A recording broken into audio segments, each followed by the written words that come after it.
अस्सलामुअलैकुम, मैं हूं इरफान समोर। दोस्तों, बहुत सारे लोगों को इबहाम था कि काजी फायज ईसा साहब रिटायर्ड होंगे या एक्सटेंशन लेंगे या फिर अपनी कुर्सी पर बरा जमान रहेंगे।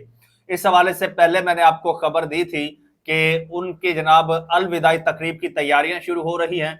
अब उसमें एक और डेवलपमेंट हुई है, वो ये हुई है कि अब काजी फायज ईसा साहब जो है उन्होंने पाकिस्तान छोड़ने का बाकायदा प्लान बना लिया है और उन्होंने अपनी बुकिंग करवा ली है विद फैमिली। वो किस मुल्क जा रहे हैं, कब जा रहे हैं और उसका रिटायरमेंट से क्या ताल्लुक है, किस तरह से कंफर्मेशन होती है, इस बारे में आपको डिटेल से बताऊंगा। और साथ में आपको यह भी बताऊंगा कि चीफ जस्टिस काजी फायज ईसा की रिटायरमेंट के मामले पर फुल कोर्ट रेफरेंस का नोटिस भी जारी कर दिया गया है।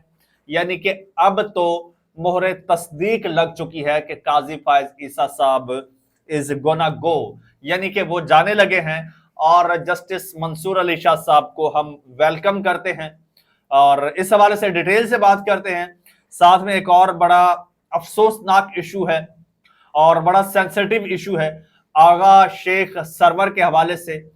आगा शेख सरवर कौन है और उसने किस तरह से हुकूमत की दुम पर पांव रख दिया है और उसके साथ अब इन लोगों ने क्या किया है, इस पर भी डिटेल से बात करेंगे। दोस्तों, खबरें आज इंतहाई हैरान कुन है, अफसोसनाक है और चौंका देने वाली है। डिटेल के साथ वन बाय वन आपके साथ शेयर करूंगा, लेकिन उससे पहले नए आने वाले दोस्तों से गुजारिश है कि यह चैनल आपका अपना है, इसको सब्सक्राइब कर लीजिए और बेल आइकन पर क्लिक कर दीजिए ताकि हर नई आने वाली वीडियो टाइमली आपको मौसूल हो जाए। दोस्तों, सबसे पहले बात करते हैं आगा शेख सरवर की। आगा शेख सरवर एक पॉलिटिकल वीलॉगर है। आगा शेख सरवर एक डिजिटल जर्नलिस्ट है, लेकिन डिजिटल जर्नलिस्ट जो हैं वो इस वक्त फ्रंट फुट पर खेल रहे हैं, वो कंप्रोमाइज नहीं हो रहे हैं। खास करके आगा शेख सरवर जैसे जर्नलिस्ट जो हैं जिन्होंने ठान लिया है कि भाई जुल्म के खिलाफ डट जाना है, उसकी फिर उनको कीमत भी चुकाना पड़ रही है। अब ये फाशिस्ट हुकूमत जो कुछ कर रही है उसका मकरूह चेहरा आगा शेख सरवर जैसे जर्नलिस्ट दिखाते हैं इनको और फिर इनको लगती हैं मिर्चें। अब ऐसा ही कुछ हुआ है। पाकिस्तान तहरीक इंसाफ ने जो रावलपिंडी में प्रोटेस्ट किया, उस प्रोटेस्ट की कवरेज मीडिया पर अलाउड नहीं थी। मीडिया को तो इस फाशिस्ट हुकूमत ने चुप करवा दिया, मीडिया पर पाबंदी लगा दी कि वे कवरेज नहीं करेगी, लेकिन आगा शेख सरवर को ये लोग मैनेज नहीं कर पाए, चुप नहीं करवा पाए। आगा शेख सरवर ने इनका हर काला करतूत अवाम के सामने अया किया है। आगा शेख सरवर ने कोई झूठ नहीं बोला, अपनी तरफ से एक लफ्ज आगा शेख सरवर नहीं बोला। आगा शेख सरवर ने वही दिखाया है जो कुछ इन लोगों ने किया है। अपनी तरफ से मैं गारंटी देता हूं उस शख्स ने अपनी तरफ से कुछ नहीं दिखाया, जो दिखाया है इनका किया हुआ दिखाया है, यानी कुछ गलत नहीं था, ये इसकी मैं गारंटी देता हूं। उसके बाद इनके जनाब पांव जलने लग गए कि इनका मकरूह चेहरा तो एक नौजवान ने पूरी दुनिया को दिखा दिया है, लिहाजा इससे बदला लेना चाहिए। अब एक एक्स एक्ट्रेस है, फ्लॉप एक्ट्रेस, नाकाम एक्ट्रेस, माजी की एक्ट्रेस, शम्मा जुनेजो उनका नाम है, वो एक ट्वीट करती हैं और ट्वीट पर जनाब इसका वो लगाती हैं, तस्वीर या क्लिप लगाती हैं, ऊपर कैप्शन देती हैं कि इसको अभी तक गिरफ्तार क्यों नहीं किया गया। तो एक साबका नाकाम तरीन एक्ट्रेस की एक ट्वीट पर जनाब ये लोग हरकत में आ जाते हैं और आगा शेख सरवर को किडनैप कर लेते हैं। गिरफ्तार नहीं, किडनैप। रात के 2 बजे जनाब नामालूम लोग आते हैं, उसके घर का दरवाजा नॉक करते हैं और उसने उस पर वीडियो भी बनाई है, वो भी सोशल मीडिया पर फ्लोट कर रही है। दरवाजा नॉक करते हैं, दरवाजा खुलता है, उसकी फैमिली की मौजूदगी में जनाब उसको घसीट के ले जाते हैं। आज तक कुछ पता नहीं है कि आगा शेख सरवर कहां है, जमीन खा गई या आसमान निकल गया। इस हवाले से जनाब वकील हैं मियां अली इशफाक, उनकी वसातत से एक पिटीशन फाइल की गई है, तो उस हवाले से जनाब कुछ अपडेट है वो भी मैं आपके साथ शेयर कर देता हूं। लाहौर हाईकोर्ट ने आगा शेख सरवर की बाजियाबी के लिए दायर दरखास्त पर सीसीपीओ को मुगवी की बाजियाबी का हुक्म दिया है जी। और अदालत ने मजीद समाअत 15 अक्टूबर तक मुलतवी कर दी है। जस्टिस असजद जावेद घुराल ने आगा शेख सरवर की बाजियाबी से मुतालिक दरखास्त पर समाअत की है और दरखास्त गुजार की जानिब से मियां अली इशफाक एडवोकेट जो है वो अदालत के रूबरू पेश हुए और लाहौर हाईकोर्ट आगा शेख सरवर की बाजियाबी का हुक्म दे। अदालत ने 15 अक्टूबर तक मुगवी को बाजियाब करवाकर पेश करने का हुक्म दिया है कि जहां पर भी है उसे बाजियाब करा के अदालत में पेश किया जाए। अगर आगा शेख सरवर ने कुछ गलत किया है, अगर कोई क्राइम किया है, तो पाकिस्तान में अदालतें मौजूद हैं, कानून मौजूद है, उसके सामने उसको पेश किया जाए, वो सामना करेगा। अगर उसने कोई जुर्म किया तो उसको सजा मिलेगी। लेकिन ये इस तरह से गायब करना, इस तरह से अगवा करना और चादर चार दीवारी का तकद्दुस पामाल करना, ये पाकिस्तान में ही होता है। दुनिया के किसी मुहज्जब मुआशरे में ऐसा नहीं होता। अब बात कर लेते हैं दूसरी खबर पर। जस्टिस काजी फायज ईसा साहब जो कि रिटायर होने वाले हैं और very soon he will be retired chief justice of Pakistan. तो जैसा उनका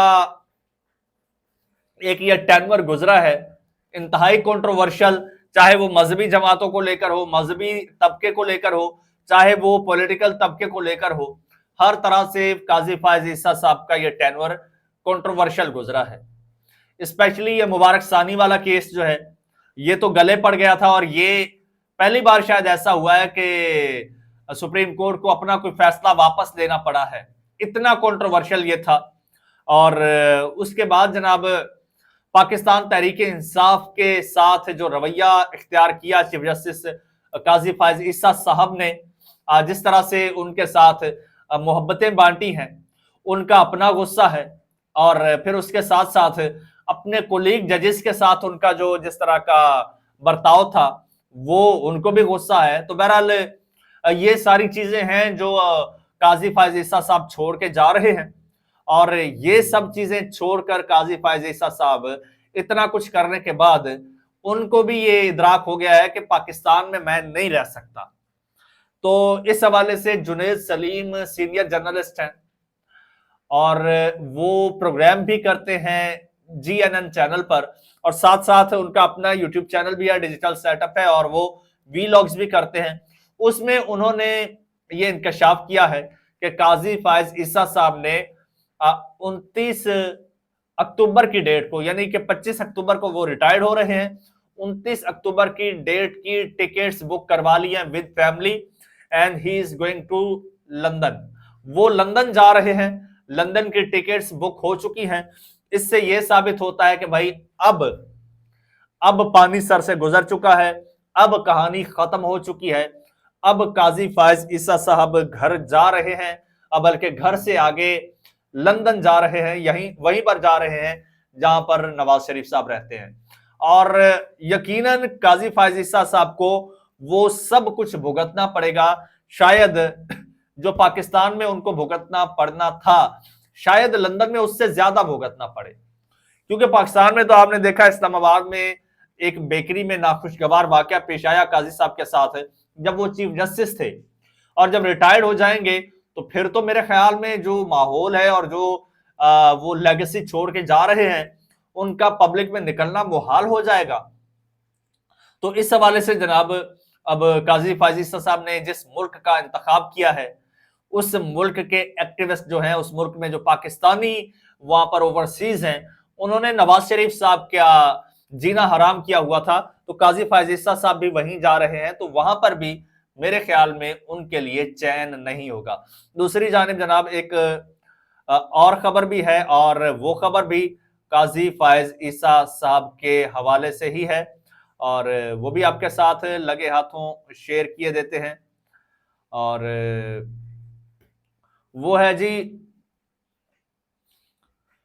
काजी फायज ईसा साहब की रिटायरमेंट के सिलसिले में फुल कोर्ट रेफरेंस का इनकाद किया जाएगा और कोर्ट रेफरेंस 25 अक्टूबर सुबह 10:30 बजे होगा और फुल कोर्ट रेफरेंस में सदर सुप्रीम कोर्ट बार एसोसिएशन, समेत सीनियर वकला को भी मदऊ किया गया है। तो अब जनाब इस हवाले से नोटिस भी जारी कर दिया गया है, यानी कि अब हर तरफ से जनाब ये जिस तरह से वो ईद का चांद निकलता है ना, तो पहले पहल तो रोयत हिलाल कमेटी जो है वो दूरबीन लगा के चांद देखती है, लेकिन चांद नजर नहीं आता तो फिर शहादतें ली जाती हैं। तो फिर पता चलता है बलूचिस्तान से शहादत आ गई, अंदरून सिंध से शहादत आ गई, कोयटा से आ गई, पिशावर से आ गई, चारसद्दा से आ गई और वजीरिस्तान से शहादत आ गई। तो इस तरह से फिर उसके बाद जो है, उसके बाद जब मुख्तलिफ इलाकों से शहादतें आती हैं तो फिर बाकायदा चांद निकलने का ऐलान कर दिया जाता है। तो काजी साहब की रिटायरमेंट की शहादतें आ रही हैं।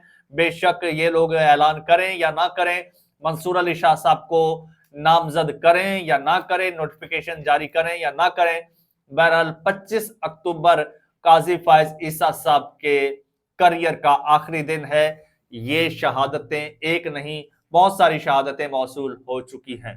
दोस्तों, चैनल आपका अपना है, इसको सब्सक्राइब कर लीजिए, बेल आइकन पर क्लिक कर दीजिए और मुझे इजाजत दीजिए। अल्लाह।